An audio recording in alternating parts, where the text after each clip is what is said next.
Bismillahirrahmanirrahim.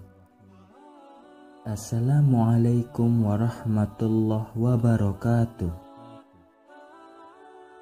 Alhamdulillahilladzi an'amana bi ni'matil iman wal islam. Nahmaduhu wa nasta'inu wa nastaghfiruhu wa na'udzu billahi min syururi anfusina wa min sayyiati a'malina. Min yahdillah fala mudhillalah wa min yudhilhu fala hadiyalah. Allahumma salli wa sallim ala sayyidina Muhammadin wa ala alihi wa sahbihi ajma'in. Amma ba'du. Syukur alhamdulillah, kita masih bisa diberi kesempatan berdiskusi sampai saat ini yang insya Allah menambah wawasan kita. Salawat serta salam kita curahkan kepada junjungan kita, yaitu Nabi besar Muhammad Sallallahu Alaihi Wasallam. Allahumma salli ala Sayyidina Muhammad wa ala ali Sayyidina Muhammad. Saya berdoa dan berharap agar kita semua selalu diberikan pengampunan dan dimurahkan rezekinya, kemudian tetap diberikan kesempatan menikmati nikmat iman oleh Allah Subhanahu wa Ta'ala. Amin ya Rabbal Alamin. Sahabat syiar Islam yang dirahmati Allah, tahukah kalian bagaimana keadaan mayat setelah ia dikuburkan? Dalam sebuah riwayat disebutkan bahwa ada berbagai macam keadaan mayat di dalam kuburnya. Misalnya ada yang menangis dan tertawa, serta ada yang disempitkan dan dilapangkan kuburnya. Sebelum mayat mengalami peristiwa-peristiwa di alam kuburnya seperti pertanyaan dari malaikat, mendapatkan azab atau nikmat kubur dan lain sebagainya, ternyata mayat sudah mengalami hal-hal gaib yang tidak mampu ditangkap oleh panca indera manusia. Misalnya pada saat jenazah dikebumikan, maka orang-orang di sekitarnya tidak bisa mengetahui apa yang dialami oleh saudaranya yang telah meninggal tersebut. Sebagaimana Rasulullah Shallallahu Alaihi Wasallam bersabda, yang artinya, apabila jenazah telah dibawa oleh orang-orang di atas pundak-pundak mereka menuju kubur, seandainya pada masa hidupnya ia adalah orang yang saleh, ia akan mengatakan, segerakanlah aku, segerakanlah aku. Namun jika ia dahulu orang yang tidak saleh, ia akan mengatakan, celaka, hendak kemana kalian membawa jenazah ini? Seluruh makhluk mendengar suara tersebut kecuali manusia. Andai kata seseorang mendengarnya, pasti dia akan pingsan. Hadis riwayat Bukhari.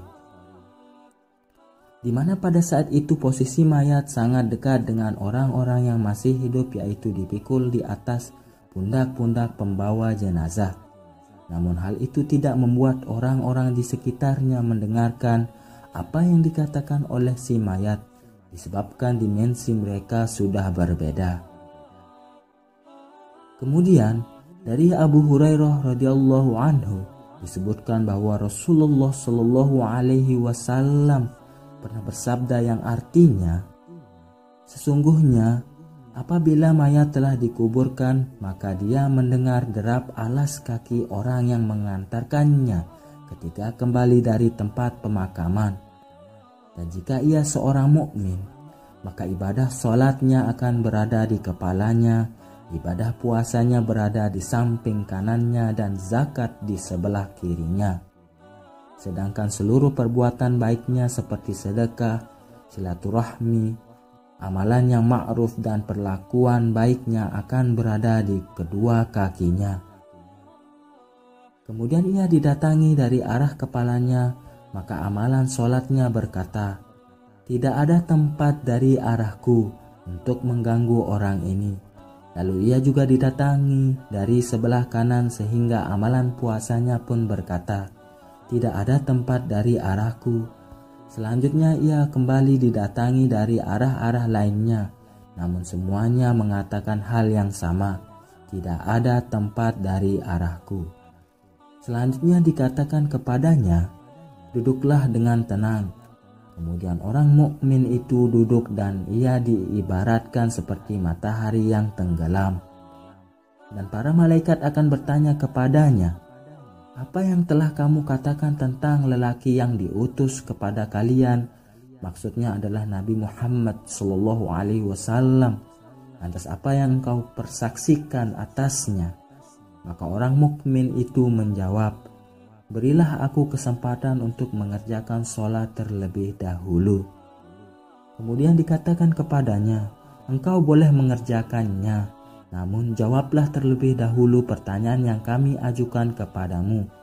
Apa pendapatmu tentang seorang laki-laki yang berada di tengah-tengahmu, lantas apa komentarmu? Apa yang engkau persaksikan atasnya?" Maka orang mukmin itu menjawab, "Lelaki itu adalah Muhammad.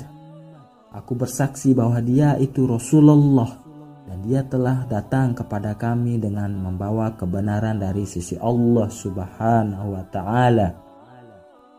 Kemudian dikatakan kepada mayat itu, "Kamu benar dan kamu telah hidup berdasarkan keyakinan ini dan meninggal dunia juga dengan keyakinan ini dan akan dibangkitkan berdasarkan keyakinan ini insya Allah." Selanjutnya dibukakan untuknya salah satu dari beberapa pintu surga. Dikatakan kepadanya, "Inilah tempat tinggalmu dan segala isinya telah dipersiapkan Allah untukmu." Oleh karena itu, sang mayat pun merasa lebih bahagia dan gembira.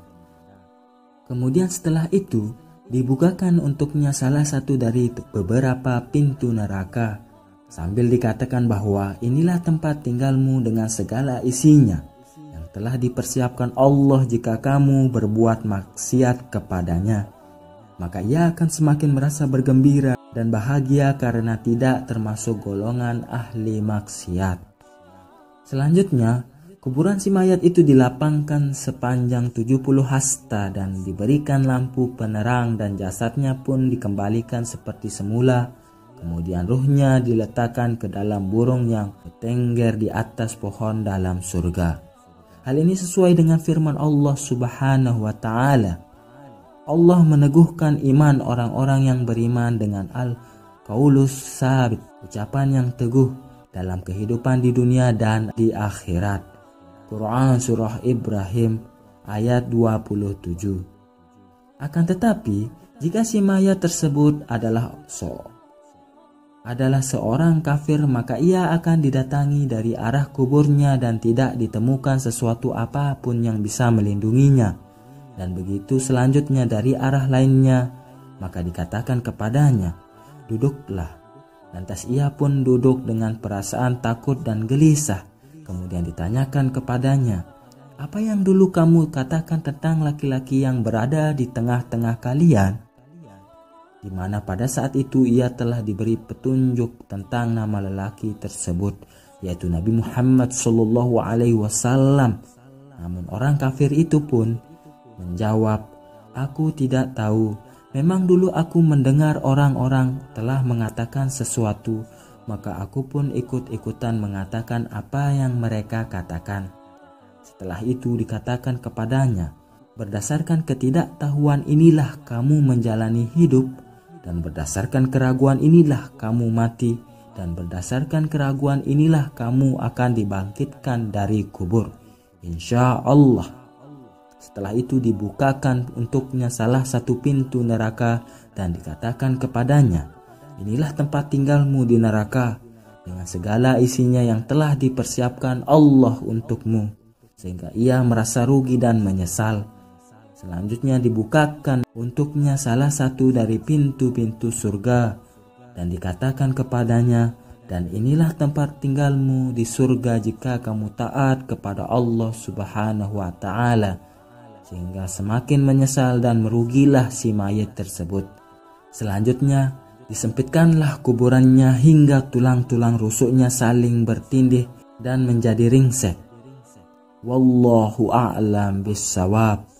Semoga kita kelak adalah golongan yang selalu taat kepada Allah Subhanahu wa Ta'ala, dan semoga tetap dilindungi dari perbuatan yang sangat dibenci Allah. Amin ya Rabbal Alamin. Demikian yang bisa saya bagikan, semoga bermanfaat. Jika ada kesalahan dan tutur kata yang tidak baik, saya minta maaf. Jika bisa, tulis di kolom komentar. Sesungguhnya, saya hanya ingin berbagi dan sama-sama belajar. Wassalamualaikum warahmatullahi wabarakatuh.